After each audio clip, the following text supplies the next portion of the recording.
So we're going to talk about ratios, right? So we finished chapter 5, and now we're going to talk about ratios, and the question is, why do we need ratios?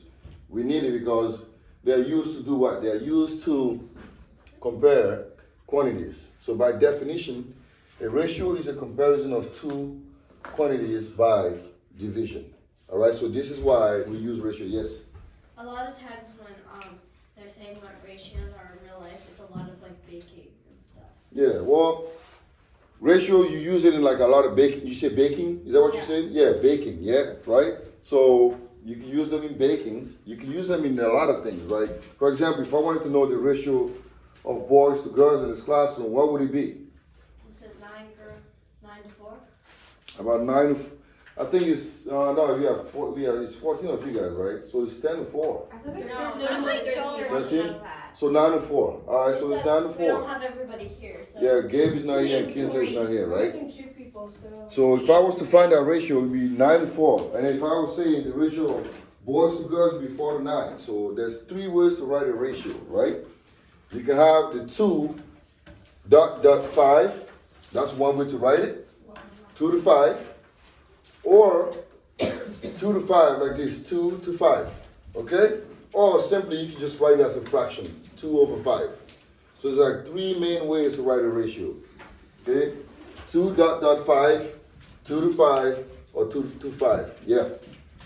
So the first number would always be the numerator. Yeah. The first number is always the numerator. Good observation, right? A to B, if it's letters, A to B, or A over B, right? So if I say, for example, what's the ratio of pencils to pens in your book bag? Oh, 0 to 0. 0 to 0. 0 to 0. That's not actually, you know that 0 to 0 is not actually, does not exist. It's called an indetermination. You can't have that. 1 to Five, negative 0.1 to 0.1. What? How do you have a You can have 0.1 pencils. That's impossible. Negative 1, negative 1. All right. So what about the ratio of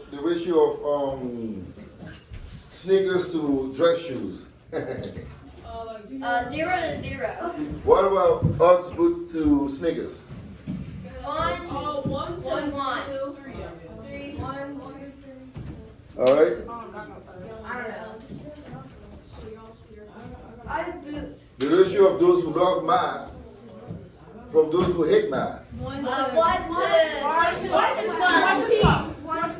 12. Is that so? Yes. Wow. All right. Liz is the only one who likes So just because of that, I think I'm gonna give you extra credit then because she's the only one that loves I love math. math. I love not do that. I mean, what do you mean I can? I'm entitled to do that. There's so long. I can make that decision. I can take that prerogative. She's crazy. I'm within my right to do it. It's up to There's so me. long. Yeah. Portrayed. I don't like They math, love me. but I like our math She class. said It's a I'm fun crazy. class. Okay. But I don't like All right. She thinks I'm insane. Okay.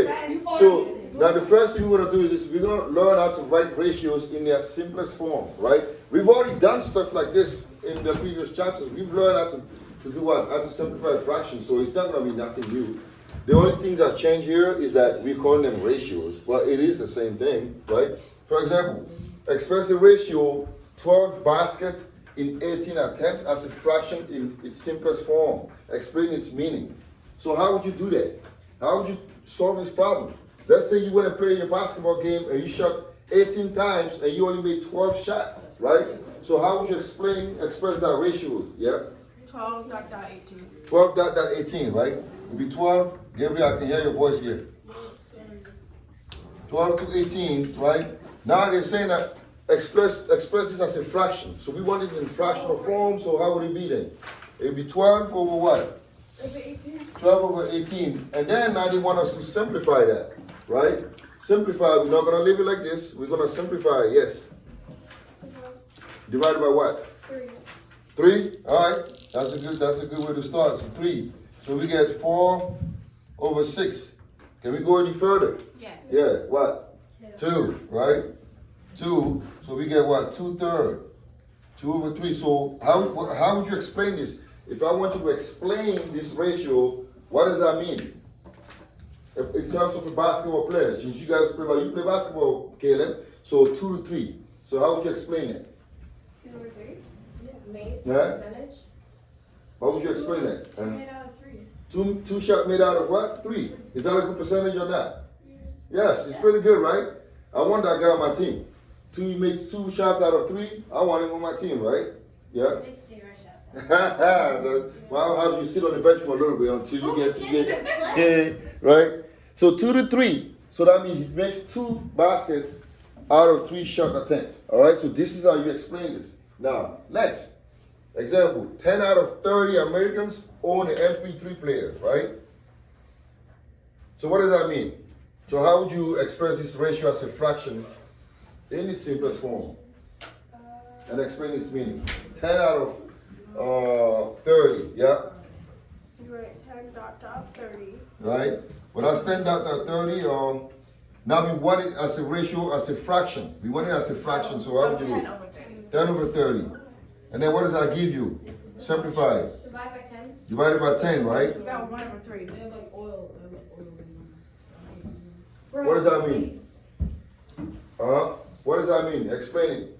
Every 1 out of 3 people on the MP3. 1 out of 3 people own an MP3 player, right?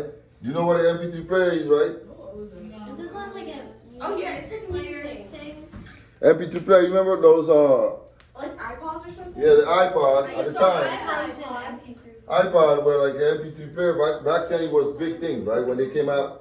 And then the iPhone came and then blew all of that out of the building, right? So that's It's like a music player. yeah. So now the next thing we're gonna learn how to do, which is a little bit now complicated, is what she mentioned, right?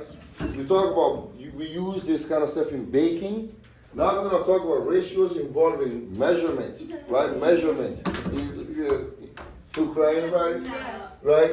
Example, we want to try and express the ratio of 8 ounces to 3 pounds as a fraction in its simplest form. So how would you do this one here?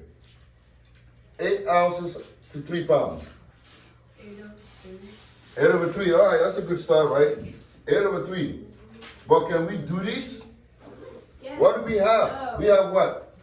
Ounces, and we have 2 pounds. pounds. So what is the issue here? What is the problem here? Different measurements. There are 2 different things, right? So since if you're cooking, right, and you have this, so how would you try to help yourself so you know exactly what the ratio is? Measure out 8 ounces and then measure out So 3 that's half a pounds. cup. Measure out. So we have to turn. There's 2 options. We have to turn pounds into what? Ounces. Ounces. Or ounces and- So 1 pound is equal to how many That would be ounces? half a pound. I don't We know that 1 pound. Who knows the ratio? What's the 1 pound is how many ounces? The equivalent of what? 1 pound. 16 to 16 times 3. We have to memorize 16. I'll give it to you. So 1 pound is the equivalent of how many ounces? Who knows? 16. 16. 16 ounces. You guys know better than I do. Bro. I didn't know that. My mom made me remember. Right? So 1 pound is equal to 16 ounces, right? But how many pounds do we have? 3 pounds. So Why don't you just convert the 8 ounces to half a pound? we can do that too. There's 2 options, right? We can do that too. So we're gonna turn the 3 pounds into ounces. So 3 pounds will be equal to how many ounces? 3 and a half. I don't know. What's 3 times 16? 3 pounds will be what? Be 3 times what? 3 times 16 ounces, which is basically 48 ounces, right?